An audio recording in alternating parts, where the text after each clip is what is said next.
I didn't plan on reviewing the Xtreme Gaming PC X1, Intel Core i7, but after using it I had to say something.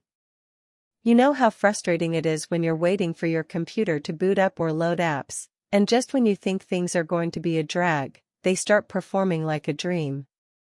I'm someone who's always on the lookout for a good deal, especially when it comes to PC gaming systems.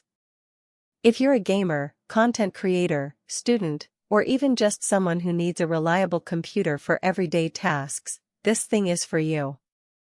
It's designed to give you smooth performance, fast multitasking, and solid daily use, all while keeping your cool under pressure.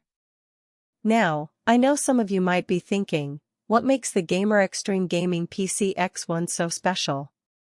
Well, here's the thing, it's not just about throwing a bunch of components together. These three features really stood out to me as game changers: ultra-fast storage, powerful graphics, and an efficient cooling system. First off, let's talk about that 1TB ultra-fast SSD. Look, I've had some slow hard drives in my time, but this thing is like a speed demon on steroids. It means you can boot up Windows, launch your favorite apps, or jump into the middle of a gaming session without any lag or wait times. That's fast, right there. Next up, we have the GeForce RTX 3050, Real Talk. This graphics card delivers some serious visuals and performance for its price point.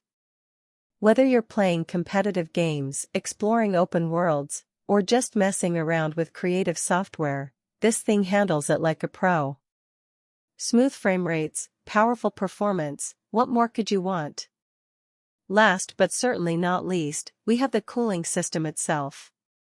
I was expecting some heat to come out of nowhere at some point, but instead, I get strong airflow and reliable thermal performance under sustained workloads. It's like having your cake and eating it too. Now, after using this thing for a while, my verdict is in: if you're in the market for a powerful gaming desktop that won't break the bank, fairly, I'd say go for it. The price point might feel a bit steep to some of you, but when you factor in the included free keyboard and mouse, the overall value starts to make more sense. One thing that keeps me from giving this a perfect score is that the cable management system could be better. I mean, come on, who wants to deal with a mess of cables all over their gaming rig? It's a minor quibble, but it's something to keep in mind if you're particular about keeping things tidy. Hit that subscribe button if you're tired of buying things that disappoint. I've got you. Grab it through the link below. Thanks for hanging out, see you next week.